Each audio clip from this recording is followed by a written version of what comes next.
Você já se perguntou por que temos tanta violência contra a mulher no Brasil? O Comunhão Entrevista conversa com a delegada Sheila, deputada estadual por Minas Gerais e uma voz firme na defesa da segurança pública e nos direitos das mulheres.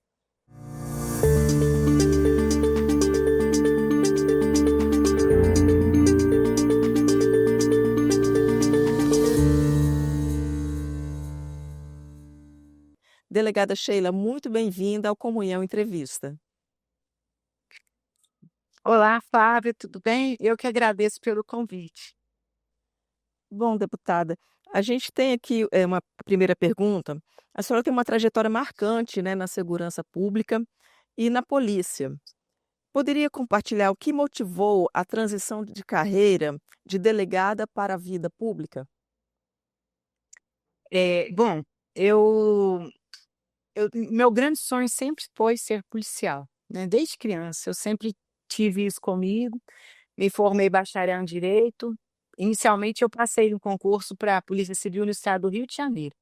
Trabalhei lá por quase 6 anos. E em junho de 2004, 2006, eu tomei posse como delegada de polícia aqui no estado de Minas Gerais. Sempre atuei mais na linha de frente mesmo, trabalhando nas delegacias mais operacionais, do combate ao tráfico de drogas, a homicídios. E por um período importante também estive à frente da Delegacia Especializada de Atendimento à Mulher. E foi ali naquela unidade que eu comecei a ter contato com as causas mais sensíveis, né? Que é onde você presencia o que acontece na maioria das vezes dentro das casas, dentro das famílias. Você ouve as dores tanto das mulheres como dos demais familiares, e principalmente das crianças, dos adolescentes e dos jovens que participam ali daquele ambiente. E eu sempre me questionei muito, né, por que que as pessoas, muitas vezes são tão atingidas pelas coisas ruins e tão pouco protegidas pelas políticas públicas que deveriam partir do poder público em todas as esferas, tanto na federal, na estadual ou na municipal.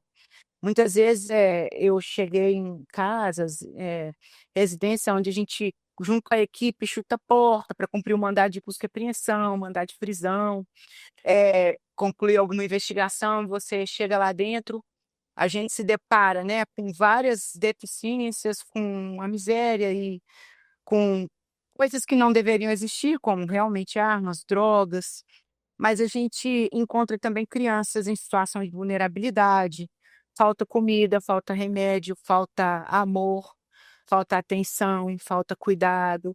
Muitas vezes pessoas estranhas que dormiam ali naquelas casas, dormem sem um motivo, que seja plausível para estarem ali, e a gente fica pensando: "O que vai ser dessa criança?", né.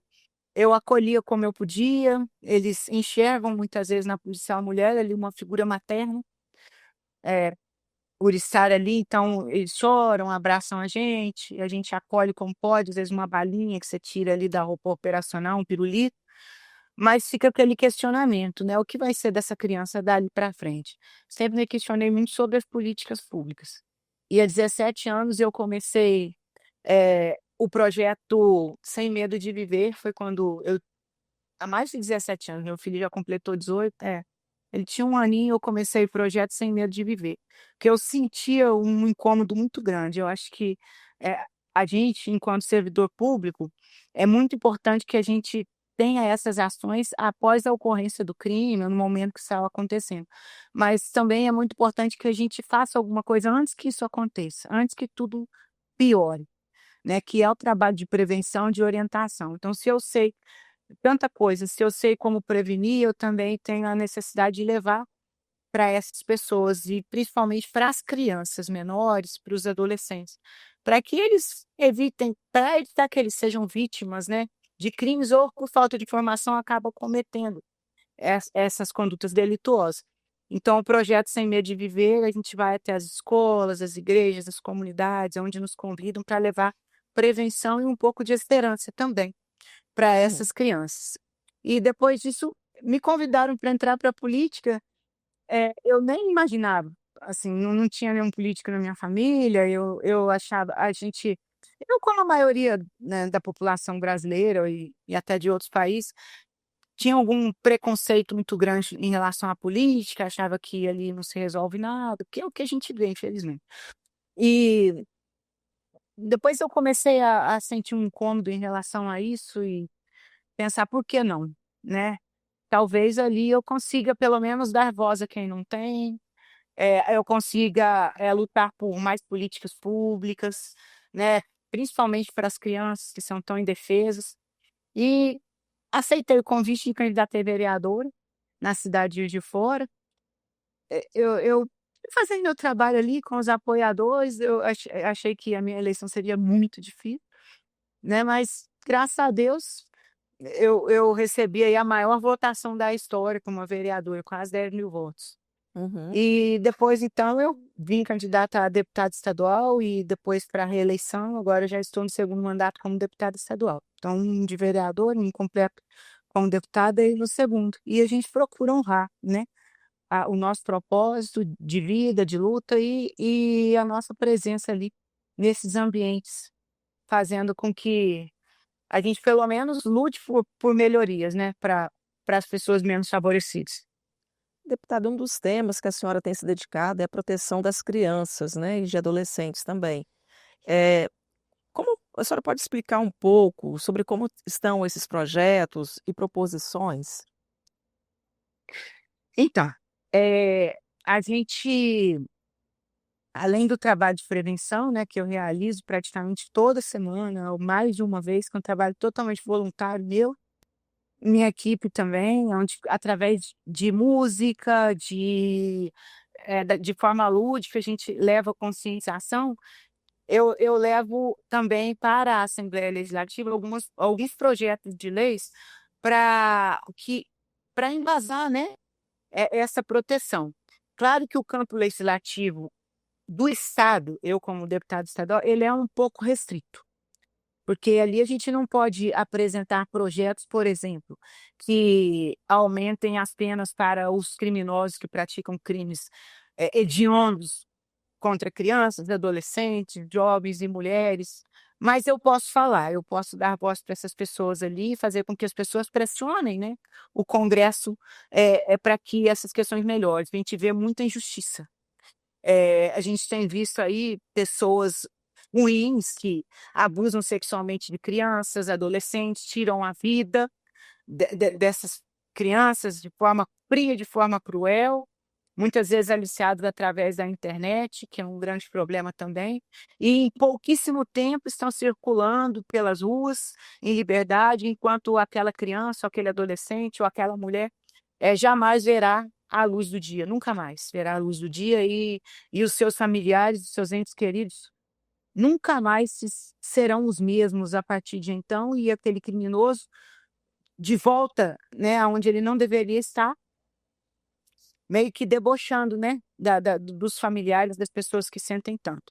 Então, a gente tem que lutar por isso também, para que o nosso país tenha ali, sim, dois pesos e duas medidas. Tem aquelas pessoas que são aptas a serem recuperadas, que praticam pequenos delitos, e outras pessoas que não são. Então, essas pessoas elas precisam ter um tratamento diferenciado, né, precisam, no mínimo, cumprir a pena integral que receberam e não cumprir ali metade ou muitas vezes menos do que isso e estarem de volta às ruas fazendo novas vítimas, que é isso que acontece. Então tem essa parte que infelizmente eu não tenho como legislar em relação a ela, mas eu posso levar outras políticas públicas, outros projetos, né, É, eu ia que perguntar isso, eu quero melhorem essa essas atuação qualidades. É, também na questão do combate isso. às drogas, né. Qual Sim, o sim. maior desafio hoje no combate às drogas em Minas Gerais e, consequentemente, no Brasil? Eu acho que eu acho que um dos maiores desafios que a gente tem, de fato, né, é o avanço do crime organizado, que infelizmente, tem se avançado sim pelo nosso Brasil, essa é uma realidade. É uma realidade que não é muito diferente de outros países da América Latina, e tem avançado tanto que eu tenho uma preocupação enorme do nosso país, em algum momento, ser considerado um país dominado pelo narcotráfico, como já aconteceu em outras nações, da América Latina e isso é muito ruim para a gente, sabe. E com o avanço do tráfico, obviamente, existe um reforço, né, no apelo para que o usuário se afunde cada vez mais nesse mundo tão terrível, tão sombrio, que é o mundo das drogas, que é um caminho, na grande maioria das vezes, sem volta, né. Então eu, como presidente da comissão de enfrentamento ao uso de drogas e o combate às drogas, a gente tem feito ali um trabalho constante de conscientização, apoiando as comunidades terapêuticas de recuperação de dependentes químicos, com muita luta, mas a gente tem buscado apoio para essas comunidades terapêuticas, porque existem os problemas? Existem, mas eles estão em todos os lugares. A gente tem que olhar para o lado positivo também, de tantas pessoas que vão para aqueles lugares, principalmente as comunidades que são mantidas pelas igrejas, eh, várias denominações ali muitas vezes fazem esse trabalho de forma muito gratificante, aonde as pessoas entram ali, ficam ali de forma voluntária, porque os portões são abertos, e ali ela recebe muitas vezes um alimento para a alma, ela conhece a palavra de Deus, ela conhece que existe um outro caminho, ela tem a noção de que ela é amada, né, pelos seus pares e principalmente por alguém muito superior que é Deus, Jesus. Então, aquilo é um alimento para a alma dela, ela começa a aprender coisas que ela nunca aprendeu muitas vezes, ou resgatar memórias, né, que ela teve um dia, ensinamentos, mas que por algum motivo se perder. E essa pessoa então, ela pode ser devolvida para a sociedade recuperada, alguns retornam, mas estão sempre ali lutando, né, para sair desse submundo das drogas. E principalmente o trabalho de conscientização também, de orientação para as nossas crianças e adolescentes. E a gente luta também lá na comissão para regulamentar o fundo, né, de combate às drogas aqui do estado de Minas Gerais, que até hoje não foi regulamentado, que é um recurso que pode ser empregado para trabalho de prevenção de recuperação e também de reinserção dessas pessoas recuperadas no mercado de trabalho, para que não voltem, né, para o mundo das drogas. E a nossa luta atual é sobre isso, é a regulamentação desse fundo para que a gente consiga receber recursos que são provenientes da apreensão de bens que são retirados do tráfico e que esse recurso seja aplicado na prevenção e na recuperação e na reinserção de dependentes químicos. A senhora é ativa também em pautas relacionadas à segurança pública e direitos das mulheres. Quais são, na sua visão, os maiores desafios para nesses campos, né, que no estado de Minas Gerais? Olha, nós temos hoje, né, em relação, por exemplo, aos direitos das mulheres, que eu acho que o principal deles é um direito que é comum a todos, que é a integridade física e até a vida, né. Nós vivemos num país onde nós temos um número altíssimo de feminicídios, que é o assassinato de mulheres, muitas vezes pelo fato de serem mulheres ou então por conta de relacionamento doméstico. E a gente viu A isso gente semana sabe passada que foi publicado o 19º Anuário da Violência. isso. E os números aumentaram, né, infelizmente, tanto os casos de violência contra a mulher, de assassinato de mulheres, quanto os números de abuso sexual contra crianças e adolescentes. Nós tivemos um aumento significativo em relação a isso. Esse problema, ele é muito mais complexo, né, do que a maioria das pessoas imaginam, tanto que eu vou dar um exemplo, o feminicídio, né, que eu acho que é o ápice da violência, é algo, assim, cruel, inimaginável. O feminicídio, 90% desses casos acontecem por quê? Pela não aceitação de um término de relacionamento. Então a gente vê que esse é um problema, que vem aí já desde os primórdios do nosso país, aonde, muitas vezes meninos, homens, e muitas vezes a responsabilidade é de nós mulheres também. Eles não são ensinados que as mulheres merecem o mesmo respeito que os homens, que nós não so eu não acredito que nós sejamos iguais, eu não acho que homens e mulheres são iguais, mas também não somos piores, né, do que os homens. Nós somos diferentes, mas, eles não são ensinados que essas diferenças, elas precisam caminhar lado a lado. Homem e mulher precisam caminhar juntos, né, de forma fraterna, para a construção de um país mais humano, mais fraterno, mais igualitário, mais inclusivo. Então, muitas pessoas se aproveitam da vulnerabilidade física, às vezes, da mulher, né, para mantê-la sob controle, mediante ameaça, mesmo em um relacionamento que não tem a mínima condição, né, de continuar, porque muitas vezes já aconteceram coisas ruins, mas muitos homens não aceitam que essa mulher siga a vida dela, né, para que ele também siga a vida dele, os dois tenham ali uma vida feliz, não aceitam, preferem tirar a vida dessa mulher, muitas vezes até a própria vida, né, mas não aceitam que a mulher tome alguma decisão diferente da decisão que ele queira.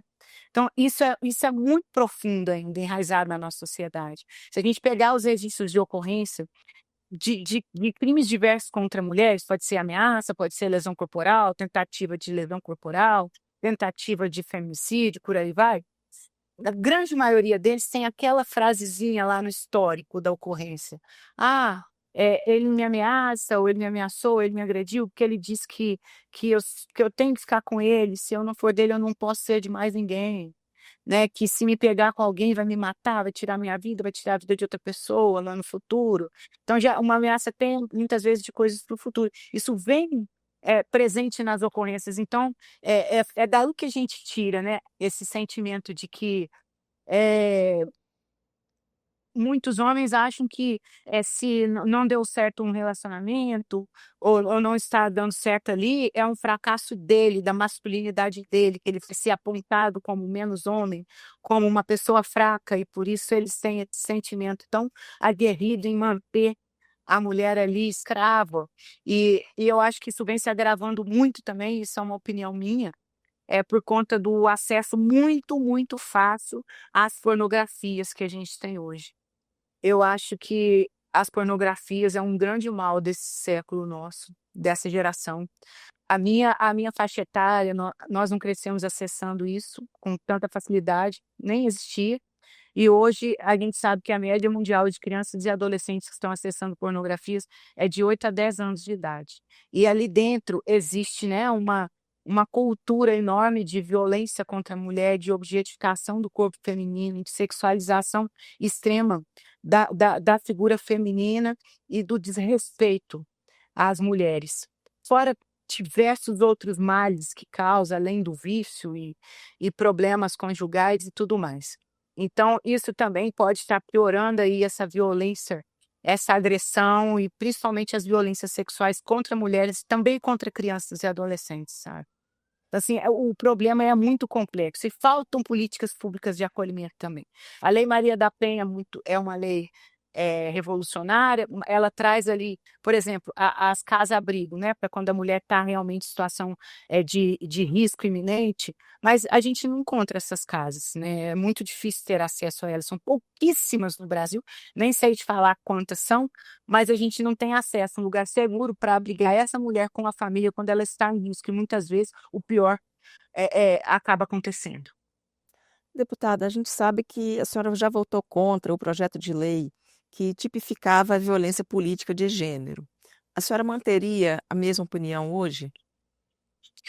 Eu votei inicialmente contra, depois o projeto foi corrigido, eu votei a favor. Porque esse projeto inicial, eu achei, assim, um pouco exagerado em algumas questões. Claro que existe, sim, a violência política contra a mulher. Eu mesma já fui vítima de violência política, sabe? É, aonde eu fui chamada injustamente de mentirosa, de mulher mentirosa, aonde um chefe do Poder Executivo de um município disse que eu estaria mentindo e não era verdade, e que eu ia ver quando ele me encontrasse no corredor da Assembleia o que ele ia fazer comigo. Então foi uma ameaça, uma violência política muito grande, né? Eu sou totalmente a favor da lei, mas já existe a lei federal, né? Da violência política contra a mulher. Ali, do jeito que estava posta na Assembleia Legislativa, dava a entender que, tipo assim, se algum parlamentar do sexo masculino discordasse ou criticasse alguma propositura de lei apresentada por uma mulher, que ele estaria praticando crime de violência política contra a mulher. Aí eu já acho que é exagero, porque não é porque somos mulheres que estamos sempre certas, né? Nós gostaríamos que estivesse, mas não estamos sempre certas. E ali no parlamento, né, a gente disputou a eleição de igual para igual e todo mundo tem direito de criticar e discordar e votar da maneira com que os seus eleitores, né, queiram que a pessoa age. Então, eu acho que aí já é algo que não tem muito a ver, né, com o desempenho político da mulher. Seria, por exemplo, se uma mulher fosse impedida de apresentar determinado projeto de lei, de discutir, ou impedida de votar determinada matéria, ou de participar, ou de falar em algum ambiente, aí tudo bem. Agora, a simples discordância eu já achei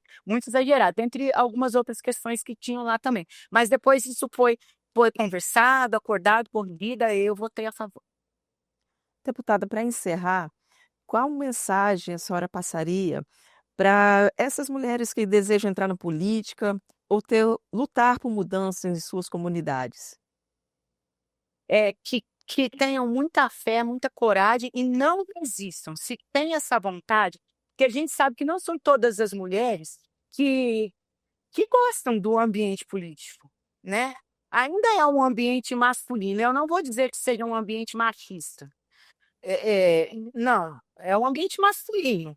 Por quê? Porque a maioria das pessoas que estão ali são homens. O dia que tivermos ali um número equilibrado entre homens e mulheres, vai ser um ambiente mais equilibrado, né? Ou então se um dia tivermos mais mulheres do que homens, o ambiente vai passar a ser mais feminino. Isso aí é natural. Mas hoje é um ambiente masculino, não é fácil. A vida da mulher na política é complicada, porque a gente viaja muito, fica muito tempo fora de casa e é natural da profissão, né, o parlamento fica na capital, a maioria dos parlamentares e das parlamentares, nós somos do interior do estado, não somos todos da capital. Tem a questão dos filhos, a saudade, muitas vezes a gente perde momentos que são muito caros pra gente, são preciosos, mas se tem aquela vontade de mudar, vontade de participar, que não tenham medo, né.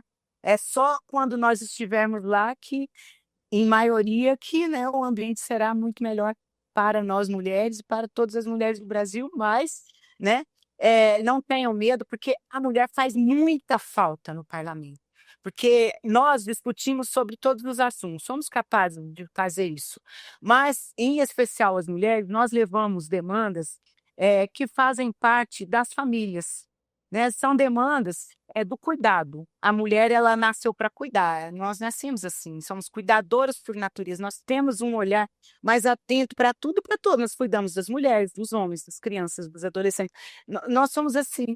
E essas pautas do cuidado, elas são muito, muito importantes e necessárias para a construção de uma base familiar sólida, forte, né, que só assim nós teremos um país melhor.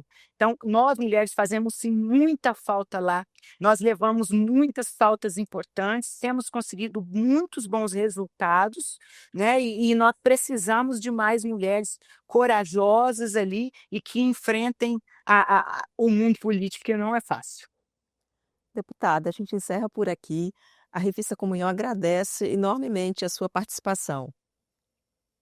Eu que agradeço, para mim é uma grande honra, tá, ter recebido esse convite, que Deus continue abençoando as nossas vidas e as nossas famílias e esse país nosso, que está precisando muito, muito das bênçãos de Deus. Gostou desse conteúdo? Quer saber mais? Basta acessar comunhão.com.br e nos seguir nas redes sociais. Até a próxima!